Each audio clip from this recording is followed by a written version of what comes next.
Attendees are in listen-only mode. Hi, everyone. Thank you for joining today's webinar, Regional Economic Impacts of Data Centers. This webinar is being presented by Dominic Modigamore of DGA Economics, Shreya Gurov from REMI, and Peter Trays, also from REMI. Liam Paulus, a lead developer at REMI, will be present for questions, and I'm Brian Reel, and I'm thrilled to be the host of this presentation.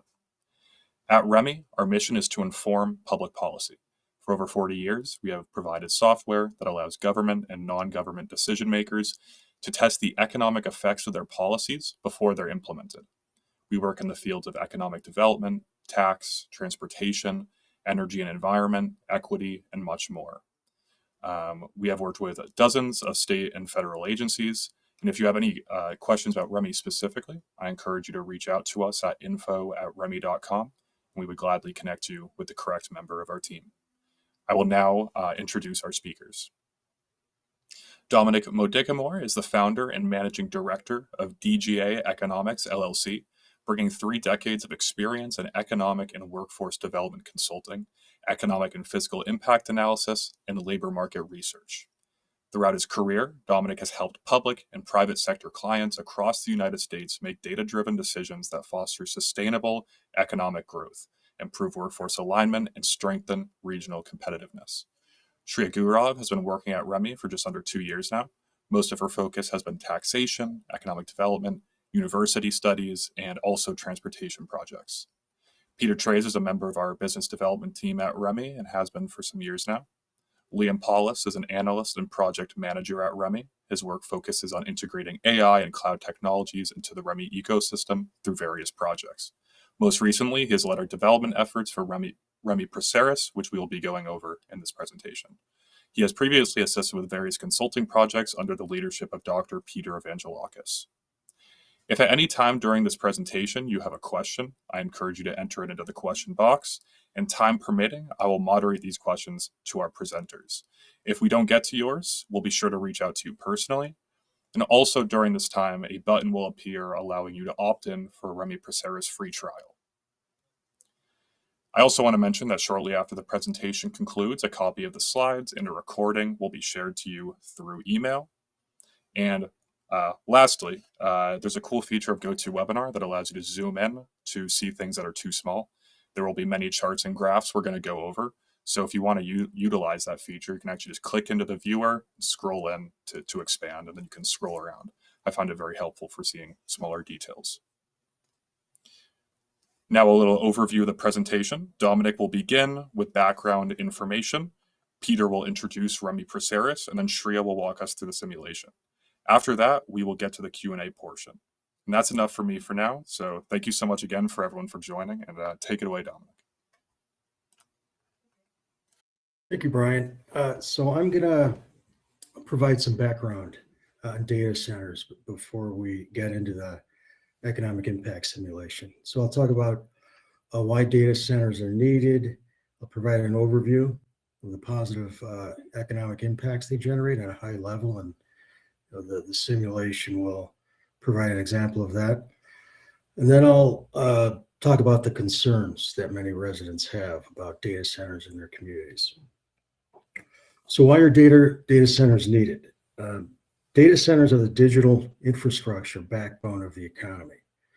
They store, process, and distribute massive volumes of data that power the internet, cloud computing, and enterprise IT systems. They enable everyday digital services like email, streaming, e-commerce, online banking, and remote work platforms. Without data centers, modern communication and digital transactions would not function at scale. Data centers also promote business growth and productivity. They support nearly every industry by providing secure, scalable computing power and data storage. They allow businesses to operate without investing in costly in-house IT infrastructure. And they improve productivity through faster data processing, automation, and real-time decision-making. Data centers are also needed to drive innovation in emerging technologies.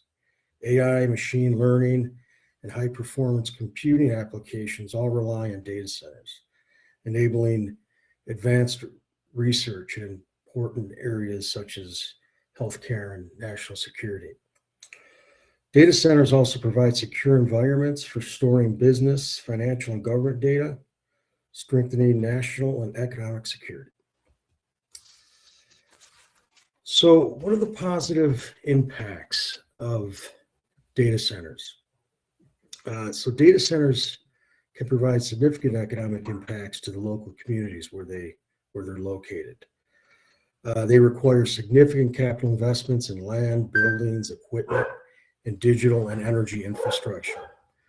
The cost of these investments are often hundreds of millions to billions of dollars for large data center campuses.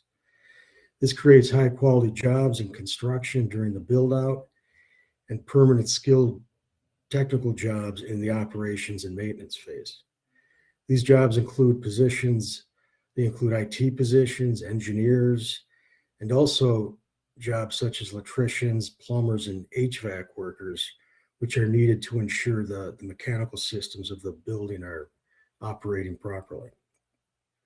These direct jobs also create indirect and induced jobs in the local economy through the purchase of goods and services from local suppliers and contractors, and from the spending of wages in the local economy.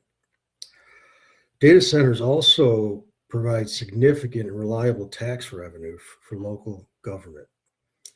Data centers require large buildings, large amounts of land, leading to significant property tax revenue for local government. And some local governments also have a business personal property tax where they tax the equipment, such as the servers in the data centers, which generates additional revenue. Data centers, particularly large campuses and clusters in regions, can also act as a catalyst for broader economic growth. They can attract cloud providers, tech firms, cybersecurity companies, and industries and businesses that use large amounts of data. This can lead to strengthening a region's position as a technology and innovation hub. Data center clusters can also improve the competitive advantage for a region in certain industry sectors, enhancing business recruitment efforts across sectors that depend on secure, high-capacity data infrastructure. So, although there are, you can go to the next slide, although there are many positive economic impacts of data centers, there's also many concerns from residents in the communities that house them. One of the biggest concerns is the power consumption.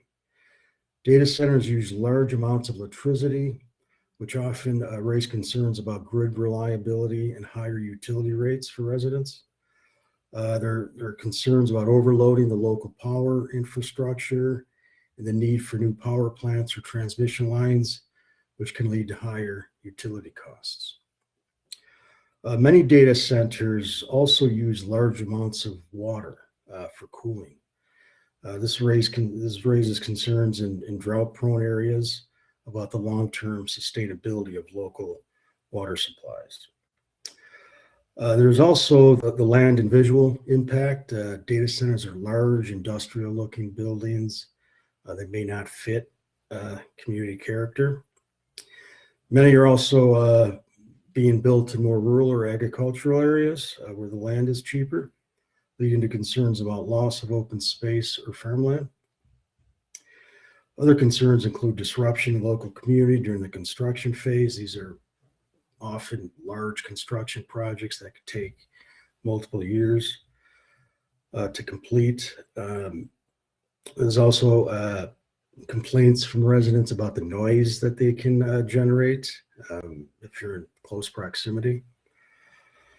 And finally, there's environmental concerns about the overall carbon footprint of data centers, particularly revolving around the energy consumption and the sources of energy that are used. So, although there's these concerns you often hear about in communities where data centers are proposed. So, as an economic development professional, you need to kind of balance those positive impacts with the community concerns.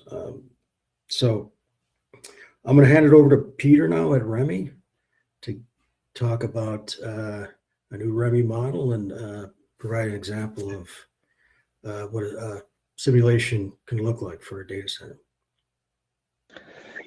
Great. Thank you, Dominic. I appreciate that. Thank you for your presentation. Hi, everyone. Good afternoon. My name is Peter Trays. Thank you for the time, taking the time to attend the webinar today. So as Dominic and Brian mentioned, the rest of the webinar today will be a demonstration of REMI's new product, PROSERIS, which will be launching this coming Monday, February 2nd. And we'll be using the PROSERIS model to model the economic impacts of construction and operations for a data center in Davidson County, Tennessee. For all the attendees of the webinar today, you'll also be invited to access a PROSERIS free trial where you'll be able to try out using the model for yourself following the launch. So during the Q&A section after the model demonstration, my colleague Brian will be posting a poll right here on GoToWebinar where you'll be able to indicate if you're interested in participating in the free trial. So before my colleague Shreya starts on the demonstration, I'll briefly introduce PROSERIS to all of you. PROSERIS was designed with the client front of mind. So we're focusing specifically on economic impact analysis with all the power of REMI's flagship economic models and a new AI augmented chat-based interface that also has built-in report and chart generation. Once you've run your simulation, you can generate reports and PowerPoints and ways to visualize the results of your simulation. So with PROSERIS, what we wanted to provide is an option for economic modeling with clear, straightforward assumptions and high impact results. So in PROSERIS, you'll be able to analyze economic impacts of your initiatives with construction and operation inputs, which we'll show in the demonstration. And you'll be able to view dynamic results that will show regional impacts on employment, on population, on local investment, and more over the full time horizon of your project. Dynamic results also means bringing the full picture of the impact your project will have. So that means both employment created in terms of direct, indirect, and induced jobs, but also it means what that actually will cause in terms of retaining and attracting new young labor force participants to your community, which will drive growth for years to come, even once the project has completed the construction phase and the operations phase. It also shows impacts in terms of changes in investment in local residential housing markets, commercial property, and in the actual industry, in this case, the data center, so data processing industry. PROSERIS will provide the same rigor of our flagship economic models, which REMI is known for and which we've built our reputation over the last 40 years for in the industry. And it will be built with the same rigor of those models while also taking into consideration our clients' variety of needs or potential constraints in terms of time, training, or resources. So we're confident that with PROSERIS, we'll be able to bridge that gap and provide organizations with high quality economic impact analysis to support your projects and initiatives for this year and for the years to come. So really excited to just get into the demonstration here. So I'll be jumping in for part of the results section, but for now, I'll pass it off to my colleague Shreya to start the demonstration. Thank you very much. Thank you, Peter. Hello, everyone. Good afternoon. I'm Shreya Gaurav, and I'll be happy to demonstrate the simulation using PROSERIS.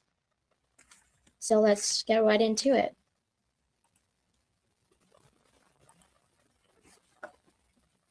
All right. So for here, we can go to the dashboard of PROSERIS. Right, this is where you can create a new project for PROSERIS and also update or modify the existing projects. So let's create a new one together. You can do economic development analysis and give a name to the project. Let's say impact of data centers. And then this is where you select your region. You can either do states, counties, MSAs, but for the purpose of this webinar, let's do a county in Tennessee, say Davidson County. And then after you select your region, it prompts you to this page, which is really interactive. This is the first thing that asks you is a little description of your project. I do have a little description here. So like Peter mentioned that it's augmented on AI. So in the end, in the results page, it does help you generate reports and PowerPoint presentations. So a little description of your project can really tailor your report abstracts or slides to whatever the scope of the project is. So I'm just gonna put a little small thing, but you can spend more time describing the project. And then this is what our inputs look like. It's 2 inputs, construction and operations. I do want to mention that the scope of this webinar is limited to construction spending, equipment spending, and operations, and we are not looking at the effect of energy prices, supply, or demand. But we do have tools. If you have questions regarding those, we can follow up after the presentation. But for this webinar, let's say construction and operations, as we have both of them. And then it asks you the timeline of your project. So let's say construction is going to start in 2026. In your operations, that's going to start in 2030. And then what's the end year for construction? Let's say 2029.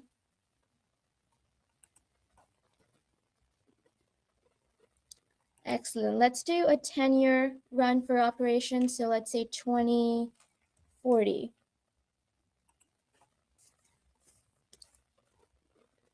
And then it asks you what kind of construction related data you have. So for now, I'm doing construction spending and equipment spending. My equipment spending is servers for the data centers. And then what kind of construction sales data you have. So I'm doing 50 million each year for 4 years.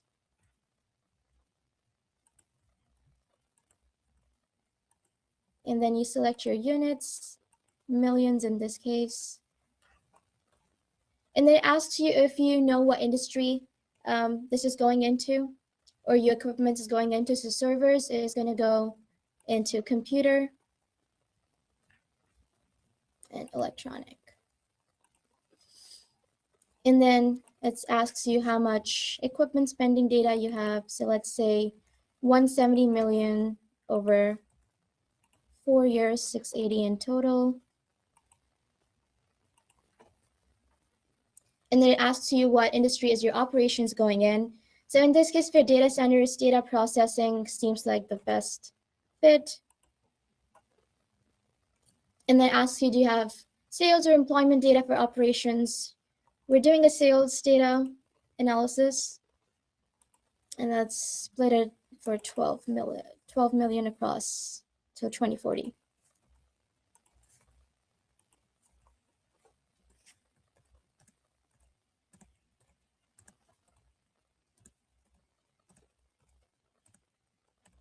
All right.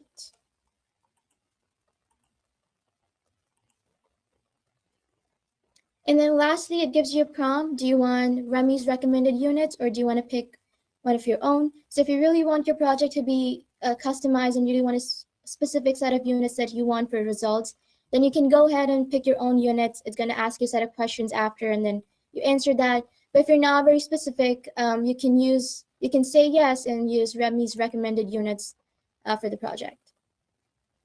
And let's go to the review page. So in this case, you can review what kind of inputs you put in, what's your construction timeline, when is it starting, when is it going to be completed, when are your operations starting, when the operation phase being completed, and then your sales and construction data here. And in the meantime, it's kind of running in the background, it's giving you the results and the reports. Just hold on a second tight. All right, those are ready. So this is what the results page looks like.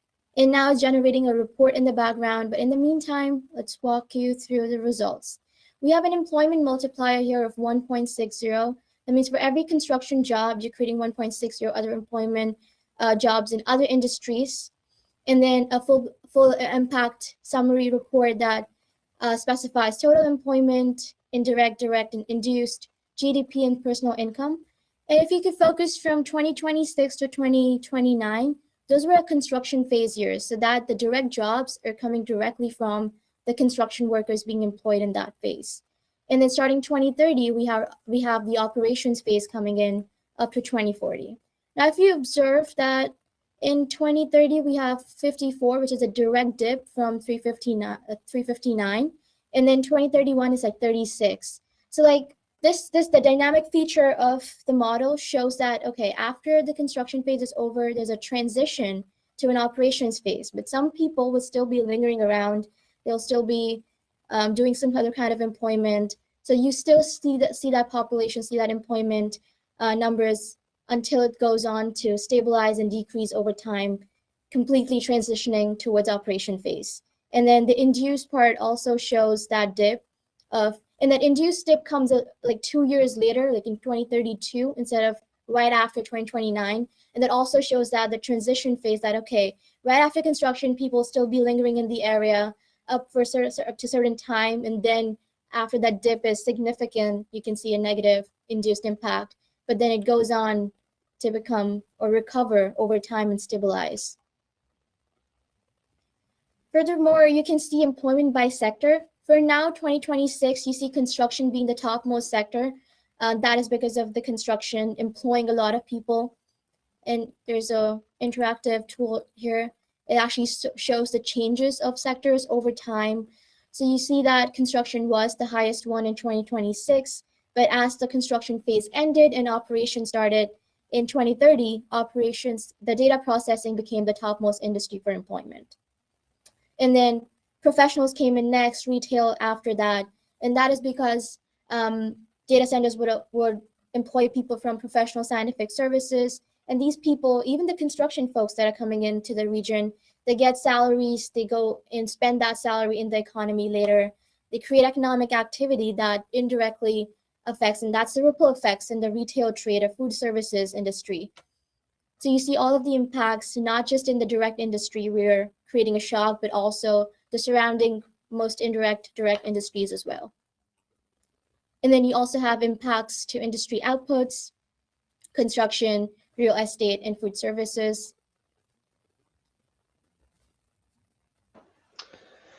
Okay, great. And I'll just jump in here on this section of the results as well. Thank you so much, Shreya. This section of the results, what we can see is, again, part of the dynamic aspect of the model. This bar graph on the left is the total change in population from baseline due to the construction of the data center. So what we can see here is total population in the county above baseline due to the construction of the data center is going to be 71 individuals higher than it would have been if the project had never occurred. And what we can see is a breakdown of the different age ranges of those 71 new people who are here now. And the vast majority, 42 of them, are between the ages of 25 and 64 in the participating labor force in the area.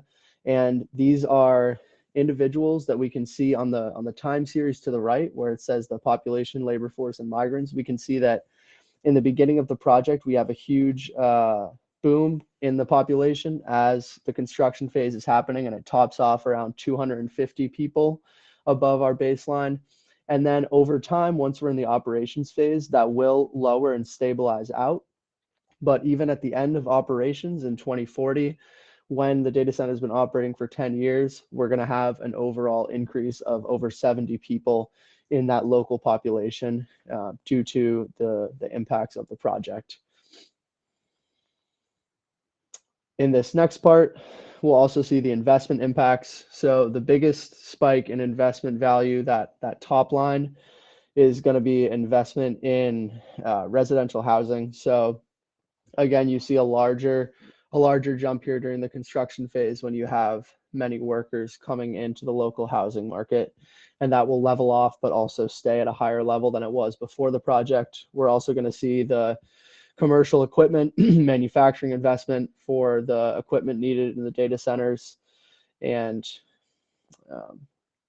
that's on the investment side. And then finally, our last chart here is going to show the relative housing prices, cost of living, and overall inflation due to the project. Again, these are above baseline if you hadn't constructed the data center. So we can see that housing again sees its largest jump during that construction phase and then will level off. It goes up about 0.56%, and then it'll level off at around 0.25, and then it gets down to about only a 0.1 or so percent increase over baseline by the end of operations. So it shows that while you do see kind of those short-term impacts in the housing market, by the end of, in the longer term operations, it's a much smaller impact on the housing market. And then, Shreya, you want to take over here on the employment distribution?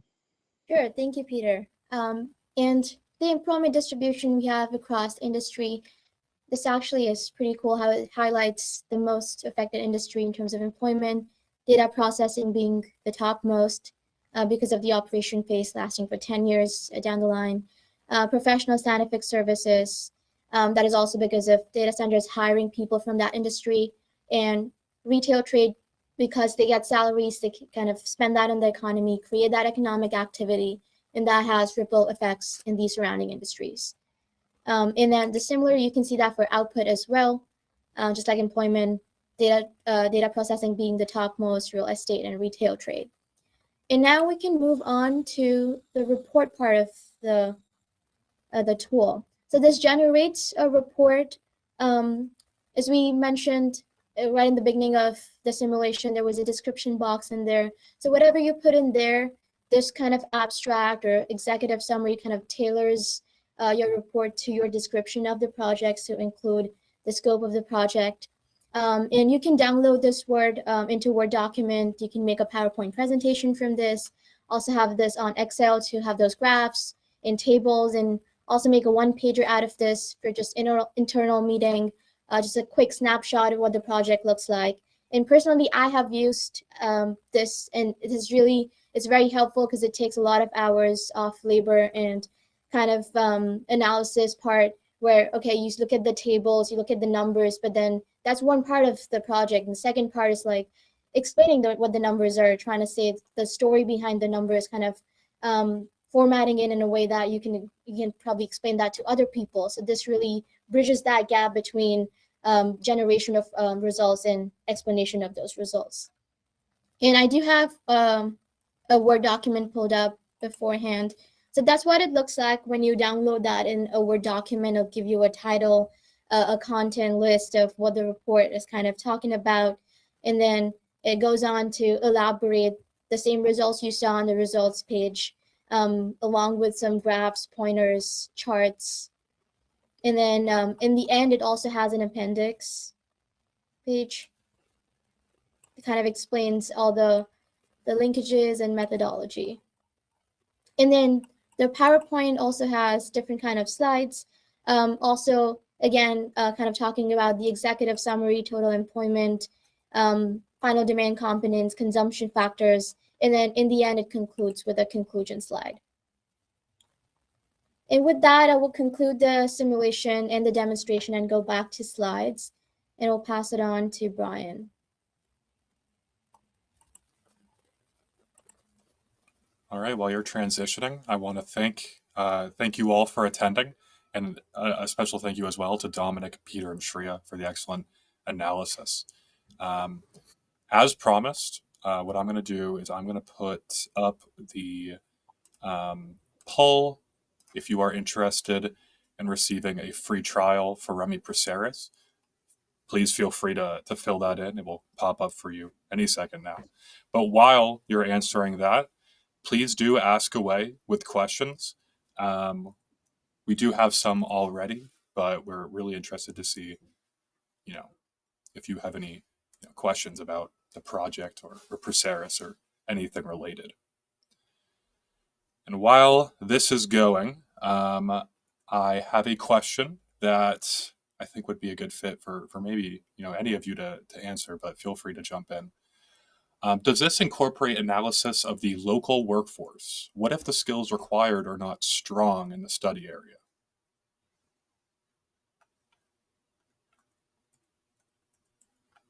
Yeah, so I can take a shot at that. So that's a really good question. The workforce, in some areas, particularly in, when these data centers located in more rural areas that have a small workforce, the skills that are required don't always match up with the needs of the data center operators. So, there's economic migration. Certainly, these are fairly high-paying jobs, so that does attract labor to the area, particularly in some of these rural areas. Many of the jobs are lower paying. You have a data center that comes in that pays fairly well, so that's going to attract some economic migrants to the region. In those areas with limited workforces, workforce development is important. You do need to offer, you can work with the data center operator to offer training programs to upskill the workforce, to fill those jobs. But in terms of the model, the model has the workforce characteristics of the region built in. It's making some assumptions as to how many of those jobs can be filled, but it does also assume economic migration into the region to fill those jobs. Excellent. Thank you, Dominic. Another question is, what I'm seeing mostly is the input results. Does the program allow for tax adjustments? For example, many data centers extract huge tax incentives. These also have a negative impact on economic output. Will PROSERIS account for such tax changes? Well, with PROSERIS, we can do post-processing of taxes in some areas, but we also have other tools that do in-depth analysis of fiscal impacts, and we will be happy to follow up if you're interested more. Yeah, REMI has a variety of economic models in our suite of available models, and one of our flagship models, Tax PI, has the ability to view all sorts of impacts on tax and budget in PROSERIS. Those features would be, as Shreya mentioned, that would be post-processing done by the user or looking into one of our other available models. Thank you. Thank you, Peter and Shreya. Another question is, can the model be adjusted for required supply chain issues that must come from outside of the study area? How do you handle leakages? So the model is dynamic. So it's accounting for changes in the economy. The leakage is built into the model. The model has an input-output component to it, which will account for leakages. And for example, when you saw part of the input was sales in computer equipment, and much of that would be manufacturing. But you didn't see the manufacturing jobs actually being created because that computer equipment is not manufactured in that particular county. So there's leakage outside of that county to other areas of the U.S. that manufacture those goods. So that's why you didn't see any job creation in manufacturing, because of that leakage. Awesome. Thank you, Dominic. Another question we received is, so what are the total economic impacts for a data center with the defined parameters? Shreya, maybe you could go back to the results page and highlight some of or to the PROSERIS results page, and highlight some results. Sure.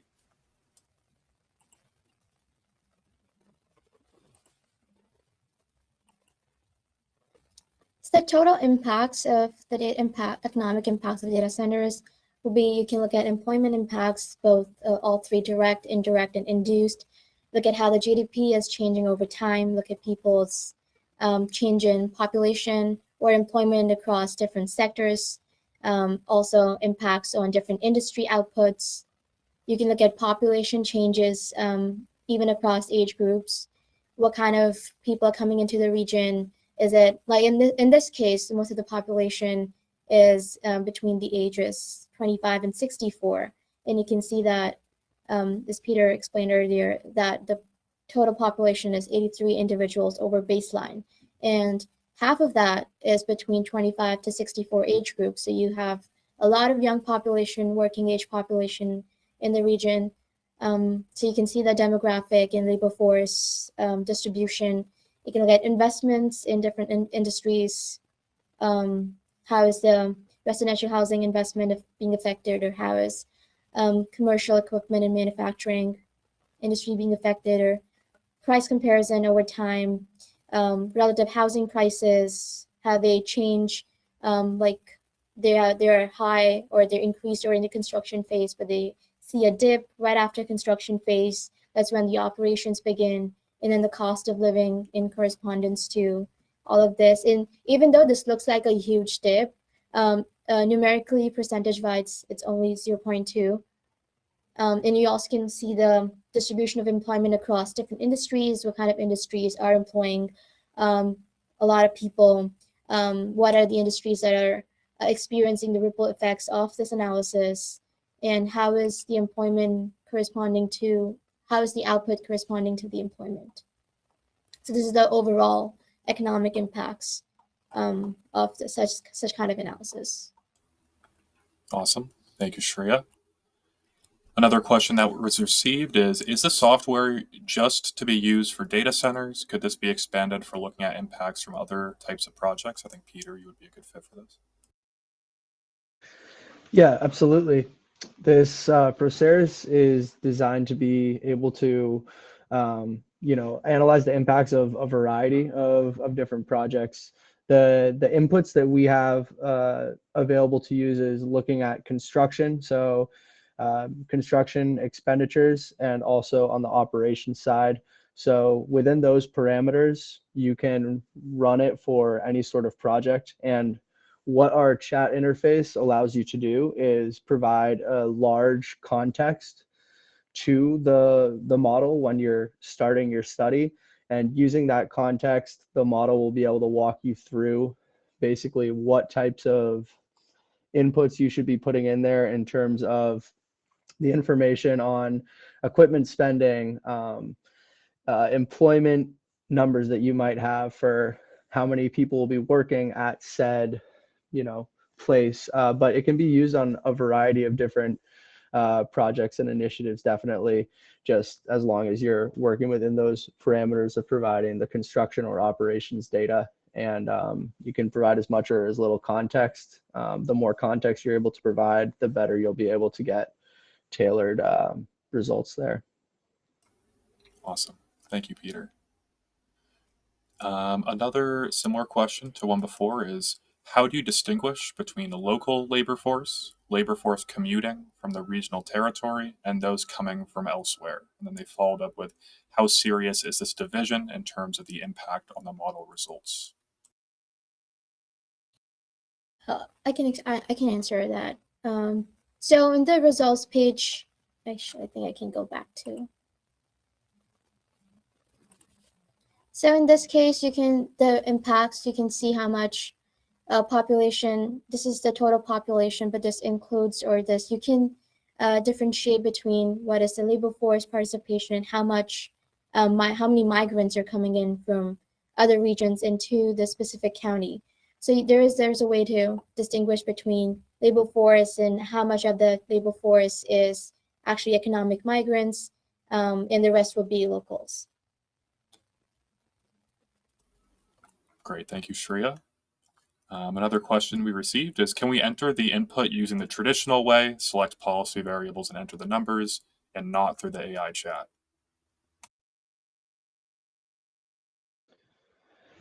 We could see if Liam wants to jump on this one from the R&D side, but this product is definitely in the stage where we're working on including more features, and that's something that we've definitely discussed, having an option to input things in the traditional REMI model style alongside the chat. So for more advanced or experienced users, you'd have that option as well. Liam, I don't know if you have anything to add there. Yeah, certainly, as Peter said, that is something that we're looking into kind of as a future development. The primary purpose of PROSERIS, in my eyes, is to make economic modeling more accessible. And we believe that the kind of chat style interface is going to be a little bit easier for people who are new to economic modeling and aren't necessarily familiar with the tools that REMI has available. Make it a little bit more accessible for them to jump in and get the data that they have entered into our simulation. So that's really what we're focusing on right now. That being said, as Peter mentioned, it's certainly a possibility that we will expand kind of to a more traditional, allow a more traditional method in the future as this product kind of develops. Yeah, absolutely. And PROSERIS is going to be, we're going to see lots of, continuous updates and improvements over time. But I definitely, we're taking that into consideration for once people have really, gotten the hang of it, to allow them to have other options for data input. So thank you. Yes, thank you, Peter and Liam, for that. And again, thank you for the question. And thank you to everyone who's asked questions. We have a lot of questions. This has been a great discussion so far. Another question we received is, have any efforts been made to consult with planning commissions on data centers and their impacts to county comprehensive plans?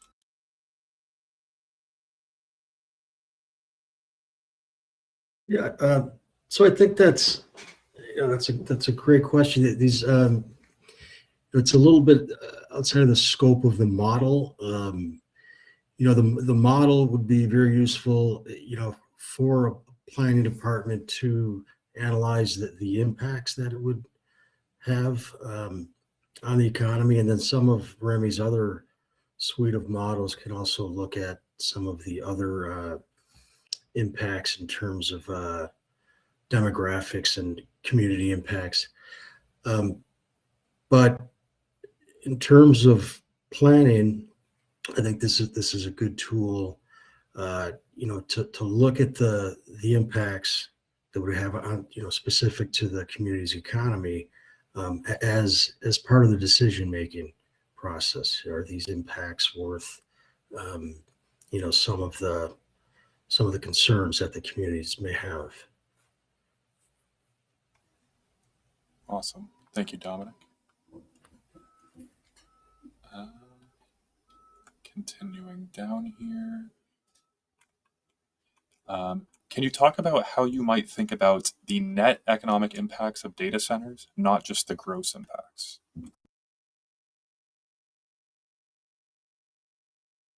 Well, the net impact is usually the direct impact.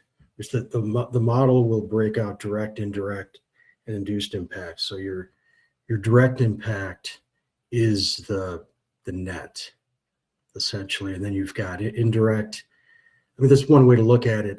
The indirect and the induced are equally important, but the model does allow you to break out that direct, indirect, and induced. Great. Thank you, Dominic. Another question. Sorry if this was asked and answered. I had to step away for a moment. How does the PROSERIS model differ from the PI Plus model in terms of the underlying modeling system? Can the full suite of results in the PI Plus model be accessed in PROSERIS? Yeah, I can take that.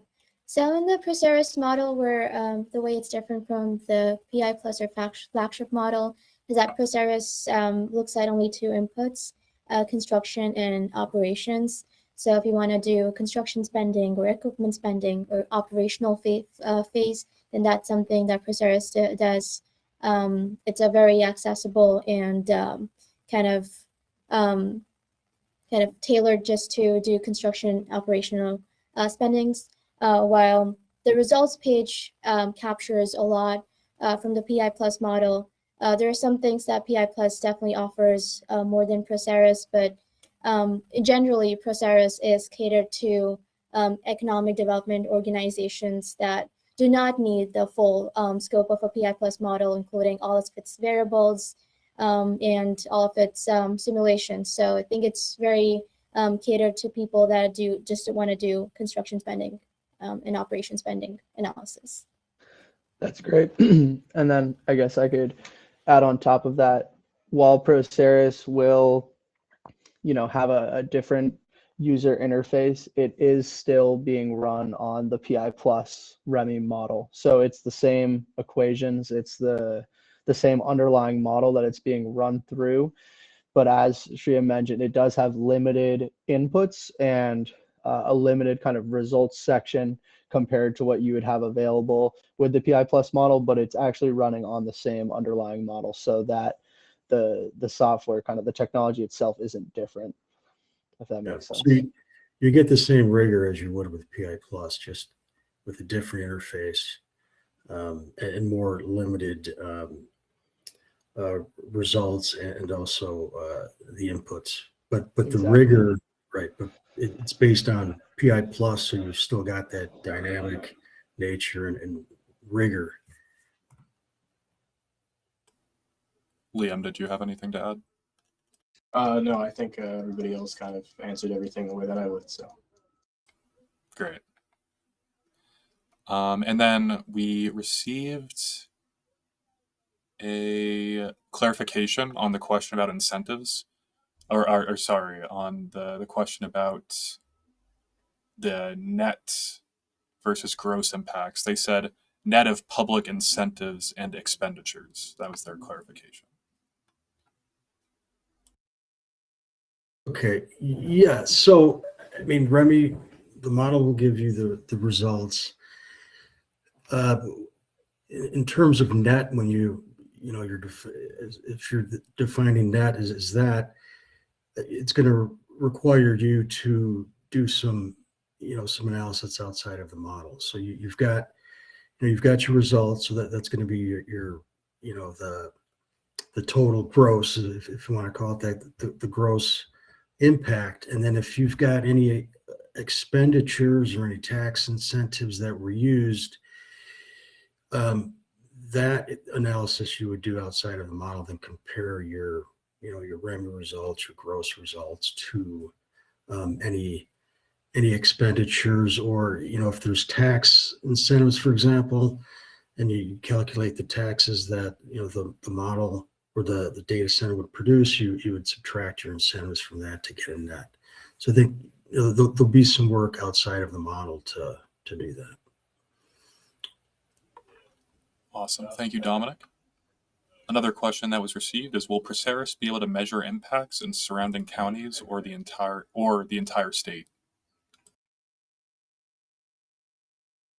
Yes. I mean, Remy can answer this, but so you can go down to the county level and you can combine counties together. So, the example that we showed here was just one county, but if you wanted to see the impact on surrounding counties, you would include those counties in the simulation.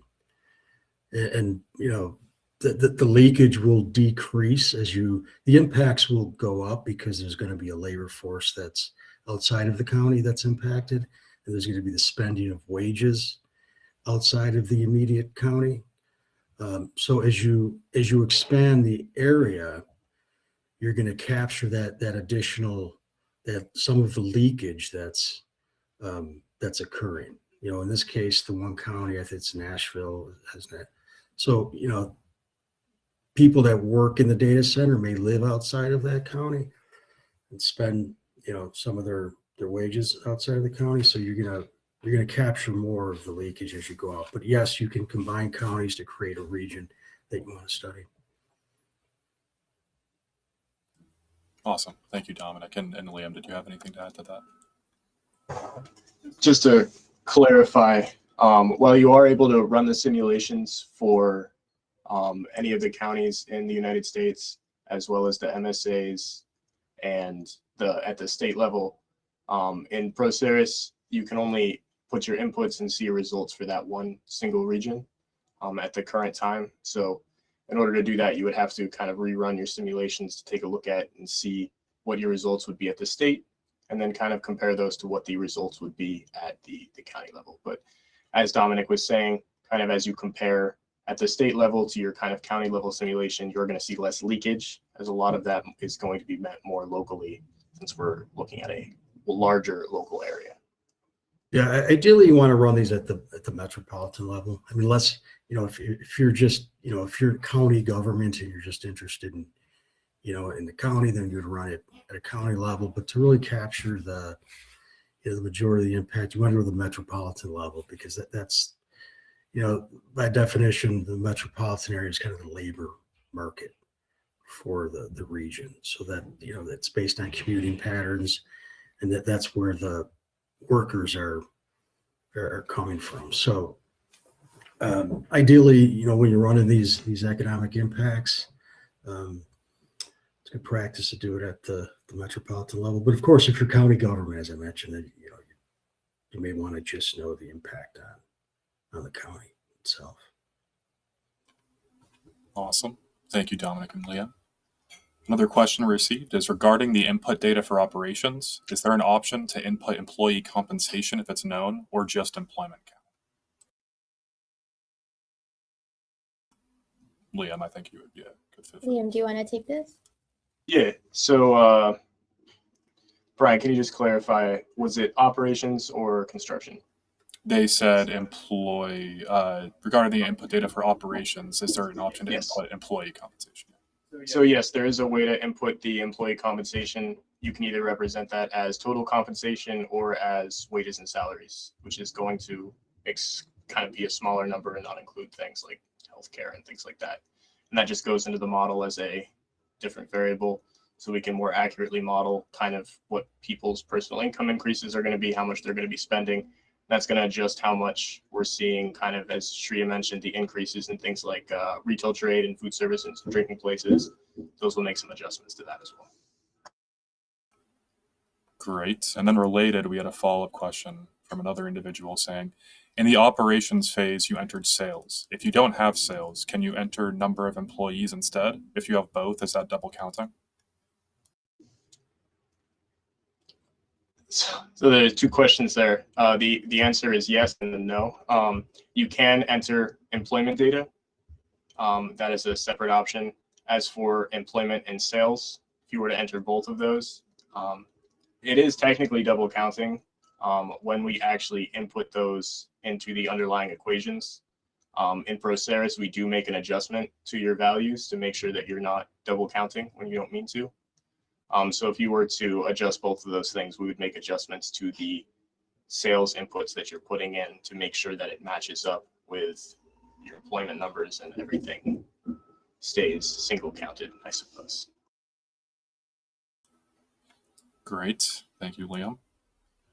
For the non-input output portion of the model, are the estimates and forecasts based on regressions? If so, are there confidence intervals generated for those results?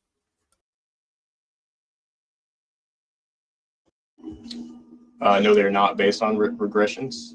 What we're doing is we take we get forecasts from the BEO, and I believe our forecasts come from the BEO, and then we kind of apply that to our forecasts, and we adjust our forecasts moving forward. So our forecasts are actually running through our history years, through the REMI model, and checking out, kind of making our projections going forward, and then we make adjustments to make sure that that matches up with the data that we're getting from our other sources, kind of as a double check. Great. And then, Liam, another question for you. Is your model utilizing a local LLM on the back end?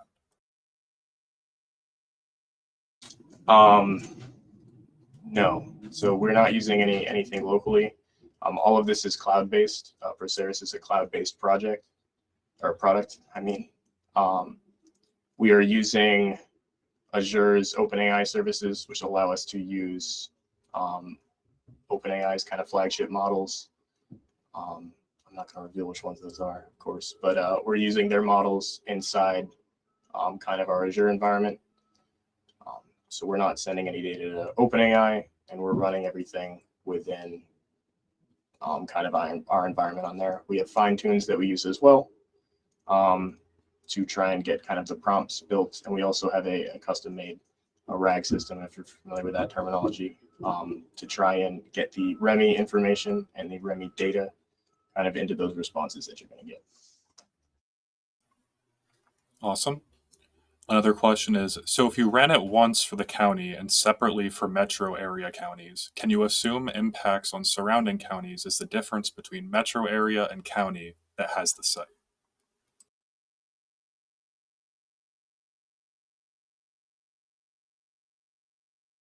It should be, yeah. I mean, it's so from what I understand, from what Liam said, this is different than PI plus. You can run. You'd have to run the county, and then run the metro area, and to get the different, the impact outside of the specific county. So that they should align. I haven't done that yet, but maybe Liam could expand on that a bit.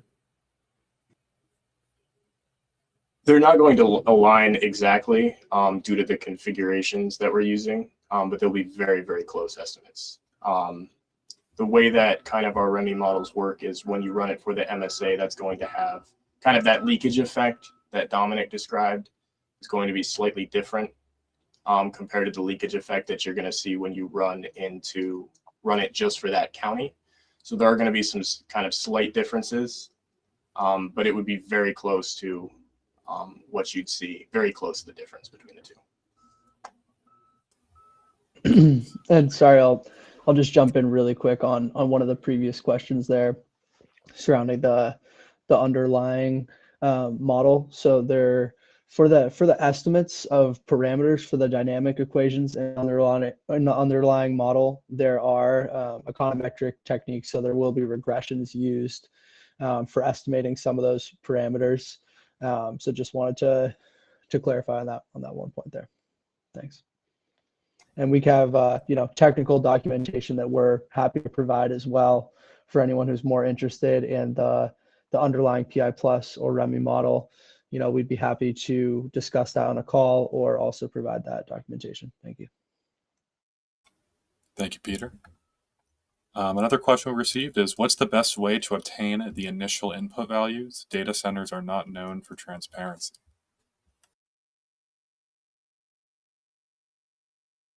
Yep. Research, sometimes they will, sometimes they may, if you try to get the information directly from the data center operator, it's hard to know whether they may be overinflating the numbers. But research, there's plenty of data, in the case of data centers, there's been many built, and you could find out the employment numbers just, doing research. The government, the big government sources aren't going to provide data at the individual level like that. So it'll require some digging around, but there's enough out there that you could probably find some good information. Excellent. Thank you, Dominic. And it's actually about perfect timing. That was our last question. If you do think of anything after this webinar, or you look at the slides or watch the recording and then something comes to mind, feel free to send a message to the emails on screen or to the info@remi.com address I mentioned earlier, and we'll happily connect with you. I also wanted to give a reminder to everyone that in about an hour after this concludes, you'll be getting those materials. So keep your eye out for that. And then for PROSERIS free trial, if you missed the poll, please do also reach out to us. We will be sure to get that in your hands. And one last thank you to Liam, Dominic, Peter, and Shreya for the excellent presentation. And thank you to all who attended. We hope you have a great day, and we'll attend more of our webinars in the future. And hopefully we hear from you soon. Bye, everybody. Thank you, everyone, for attending. Thank you, Brian. Thank you. Thank you.